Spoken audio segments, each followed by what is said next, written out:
আসসালামু আলাইকুম রহমতুল্লাহি আবরাকাতুহ। প্রিয় মুসলমান ভাই ও বোনেরা, আজকে আমি আরেকটি নতুন ঘটনা নিয়ে আপনাদের সামনে উপস্থিত হয়েছি। আশা করি সবাই আমার এই গল্পের সাথে থাকবেন ভিডিওটি শেষ পর্যন্ত।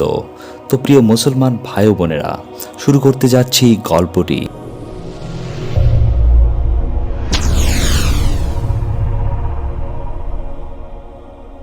খলিফা ওমর বিন আব্দুল আজিজ রাদিয়াল্লাহু আনহু ছিলেন একজন জনদরদী ও ন্যায়পরায়ণ শাসক। তিনি তার শাসনকালে এমন ইনসাফ প্রতিষ্ঠা করেছিলেন যে একই ঘাটে বাঘে ছাগলে পানি পান করত, একই চারণভূমিতে উভয়ে ঘাস খেত, কিন্তু কেউ কারো ওপর আক্রমণ করত না।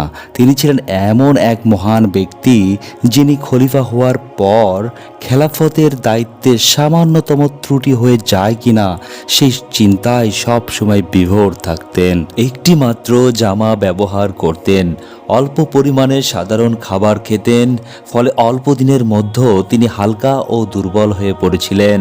অথচ খলিফা হওয়ার পূর্বে তিনি বিলাসবহুল জীবন কাটাতেন এবং বিলাসবহুল জীবন ধারণ করতেন। দুঃখ কষ্টের সাথে তার কোনো পরিচয় ছিল না। মহামূল্যবান আকর্ষণীয় পোশাক পরিধান করতেন, হাতের ইশারায় মনের বাসনা পূর্ণ হতো, স্বাস্থ্য ছিল সুন্দর, সুঠাম ও বলিষ্ঠ। তাহলে চলুন ঘটনাটি শুনি এবং তা থেকে শিক্ষা নিয়ে নিজের স্বভাব চরিত্রকেও সেই অনুযায়ী গঠন করার চেষ্টা করি। প্রিয় মুসলমান ভাই ও বোনেরা, তো চলুন ঘটনাচক্রে। গ্রীষ্মের দুপুর, রৌদ্রদগ্ধ নিস্তব্ধ পরিবেশে নিজের ঘরে আরাম করেছিলেন ওমর বিন আব্দুল আজিজ রাদিয়াল্লাহু আনহু। পাশেই দাঁড়িয়ে আছে এক দাসী, তার হাতে পাখা। দীর্ঘক্ষণ যাবৎ বিরতিহীনভাবে পাখা টেনে যাচ্ছে সে। একটু পর দাসী ক্লান্ত হয়ে পড়েছে, দুচোখে নেমে এসেছে রাজ্যের ঘুম। ফলে শত চেষ্টা করেও সে নিজেকে ধরে রাখতে পারল না। কখন যে ঘরের মেঝেতে শুয়ে গভীর নিদ্রায় আচ্ছন্ন হয়ে পড়েছে একথা সে নিজেও বলতে পারবে না। খলিফার চোখে এখনো ঘুম আসেনি। তিনি শুয়ে শুয়ে সব কিছু দেখলেন, মনে মনে ভাবলেন, মানুষ হিসেবে তো দাসী আর আমার মাঝে কোনো পার্থক্য নেই। সুখ দুঃখের অনুভূতি তো উভয়েরই সমান।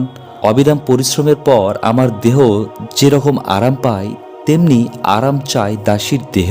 কিন্তু সে দাসী বলে তার চাওয়া পাওয়ার কোনো মূল্য থাকবে না, আজীবন কেবল কষ্টই করে যাবে, এ তো কখনোই হতে পারে না।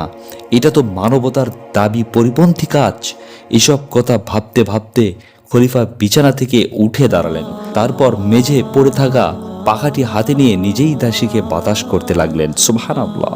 দাসী অঝরে ঘুমাচ্ছেন, তার ঘুম ভাঙার কোনো নাম নেই।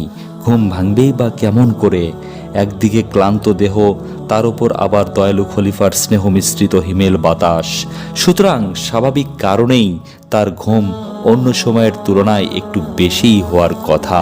ঘন্টার পর ঘন্টা খলিফা আপন দাসীকে বাতাস করে যাচ্ছেন, অথচ তার চেহারায় কোনো বিরক্তির ছাপ নেই, বরং সাধারণ এক দাসীর খেদমতের সুযোগ পেয়ে তিনি যেন আজ সীমাহীন আনন্দিত। সমস্ত হৃদয়ের পরতে পরতে পুলক অনুভব করছেন তিনি। সময়ের তালে তালে তার সেই পুলক আনন্দ যেন ক্রমেই বেড়ে চলছে। কয়েক ঘন্টা পর দাসী চোখ খুলল। সে খলিফাকে নিজের হাতে বাতাস করতে দেখে ভূত দেখার মতোই চমকে উঠল। তাই সঙ্গে সঙ্গে সে চিৎকার করে বলল, হে আমিরুল মোমিনিন, আপনি এ কি করছেন? খলিফা তাকে অভয় দিলেন, বললেন, ভয় পাওয়ার কোনো কারণ নেই। মানুষ হিসেবে তুমি আমি উভয় সমান। আমার যেমন গরম লাগে তেমনি তোমারও। সুতরাং তুমি আমাকে যেভাবে বাতাস দিচ্ছিলে সেভাবে তোমাকে বাতাস দিতে তাতে অসুবিধার কিছুই নেই। মনে রেখো, তোমার মতো একজন দাসীর সামান্য খেদমত করতে পেরে আমার যে কি পরিমাণ খুশি লাগছে তা তোমাকে ভাষায় বোঝাতে পারবো না। খলিফার কথাগুলো দাসী তন্ময় ভয়ে শুনছিল। সে ভাবল, এসব কথা কি কোনো মানুষের নাকি ফেরেশতার? একজন প্রতাপশালী শাসক তার এক নগণ্য দাসীর সাথে এমন সুমধুর আচরণ করছেন, মানুষ হিসেবে এতটা মর্যাদা দিচ্ছেন, এই যে কল্পনারও অতীত। প্রিয় মুসলমান ভাই ও বোনেরা, আসুন না আমরাও সেই সব মহামানবদের চরিত্রে চরিত্রবান হই।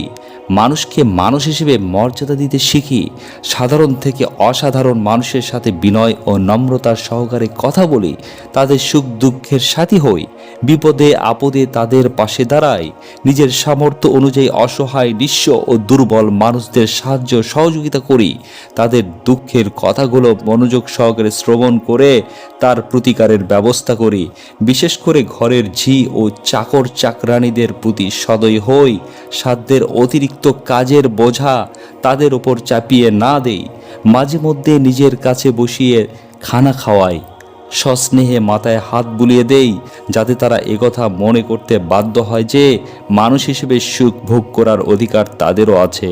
গরিব হয়ে আমরা কোনো অপরাধ করিনি। হে রব্বুল আলামিন, তুমি মুসলমানদের হৃদয়কে এমন হৃদয়ের অধিকারী বানাই দাও, তাদের আখলাককে এমন সুন্দর করে দাও যা দেখে স্নিগ্ধ হয়ে অমুসলিম কাফিররা দলে দলে ইসলাম কবুল করে। আমিন।